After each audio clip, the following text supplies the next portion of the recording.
ద్వితీయోపదేశకాండము 16వ అధ్యాయము. పస్కా పండుగ. మీరు అబీబు నెలలో పండుగ ఆచరించి మీ యెహోవా దేవునికి పస్కా పండుగ జరిగించాలి. ఎందుకంటే అబీబు నెలలో రాత్రివేళ మీ యెహోవా దేవుడు ఐగుప్తు దేశం నుండి మిమ్మల్ని బయటకు రప్పించాడు. యెహోవా తన నామాన్ని స్థాపించడానికి ఏర్పాటు చేసుకున్న స్థలంలోనే మీ యెహోవా దేవునికి పస్కా ఆచరించి గొర్రెలను, మేకలను, ఆవులను బలి అర్పించాలి. పస్కా పండగలో కాల్చినప్పుడు పొంగకుండా ఉన్న రొట్టెలను తినాలి. మీరు ఐగుప్తు దేశం నుండి త్వరగా వచ్చారు గదా. మీరు వచ్చిన రోజును మీ జీవితం అంతటిలో జ్ఞాపకం ఉంచుకునేలా పొంగని రొట్టెలు 7 రోజుల పాటు తినాలి. మీ పరిసరాల్లో 7 రోజుల పాటు పొంగినది ఏదీ కనిపించకూడదు. అంతేకాదు, మీరు మొదటి రోజు సాయంత్రం వధించిన దాని మాంసంలో కొంచెం కూడా ఉదయం వరకూ మిగిలి ఉండకూడదు.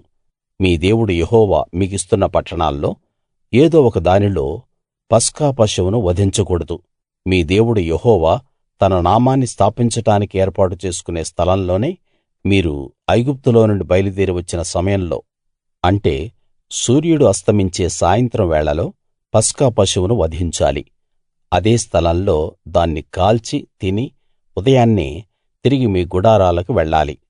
6 రోజుల పాటు మీరు పొంగని రొట్టెలు తినాలి. 7వ రోజు మీ దేవుడైన యెహోవాను ఆరాధించే రోజు. ఆ రోజు మీరు జీవనోపాధి కోసం ఎలాంటి పని చేయకూడదు.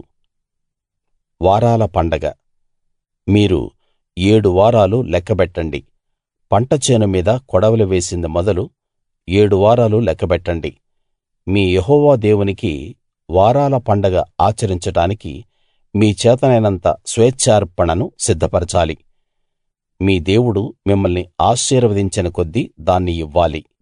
అప్పుడు మీరు, మీ కొడుకులు, కూతుళ్ళు, దాసదాసీలు, మీ పట్టణాల్లో ఉన్న లేవీయులు, మీ మధ్య ఉన్న పరదేశులు, అనాథలు, వితంతువులు, మీ యెహోవా దేవుడు తన నామాన్ని స్థాపించడానికి ఏర్పాటు చేసుకున్న స్థలాల్లో ఆయన సన్నిధిలో సంతోషించాలి.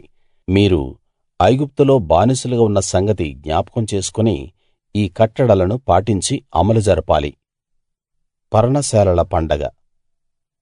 మీ కళ్ళంలో నుండి ధాన్యాన్ని, మీ తొట్టిలో నుండి ద్రాక్షారసాన్ని తీసినప్పుడు పర్ణశాలల పండగను 7 రోజుల పాటు ఆచరించాలి. ఈ పండగలో మీరు, మీ కొడుకులు, కూతుళ్ళు, దాసదాసీలు, మీ ఆవరణాల్లో నివసించే లేవీయులు, పరదేశులు, అనాథలు, వితంతువులు సంతోషించాలి. మీ యెహోవా దేవుడు మీ రాబడి అంతటిలో, మీ చేతి పనులన్నిటిలో మిమ్మల్ని ఆశీర్వదిస్తాడు. కనుక ఆయన ఏర్పాటు చేసుకున్న స్థలంలో మీ యెహోవా దేవునికి 7 రోజులు పండగ చేసుకుని మీరు అధికంగా సంతోషించాలి. సంవత్సరానికి 3 సార్లు, అంటే పొంగని రొట్టెల పండగలో, వారాల పండగలో, పర్ణశాలల పండగలో మీ దేవుడైన యెహోవా ఏర్పాటు చేసుకున్న స్థలంలో మీలో ఉన్న పురుషులందరూ ఆయన సన్నిధిలో కనిపించాలి. వారు వట్టి చేతులతో యెహోవా సన్నిధిలో కనిపించకుండా మీ దేవుడు యెహోవా మిమ్మల్ని దీవించిన ప్రకారం ప్రతివాడు తన శక్తి కొలది ఇవ్వాలి. న్యాయాధిపతులు.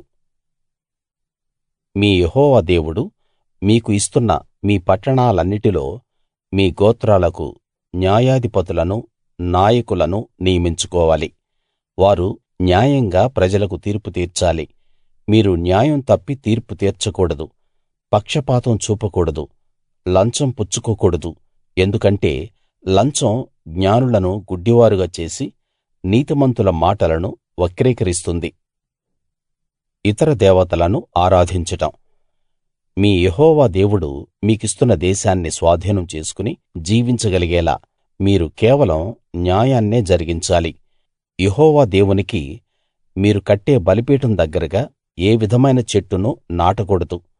దేవతా స్తంభాన్ని నిలబెట్టకూడదు. మీ యెహోవా దేవుడు విగ్రహాన్ని ద్వేషించేవాడు కాబట్టి మీరు ఏ స్తంభాన్నీ నిలబెట్టకూడదు.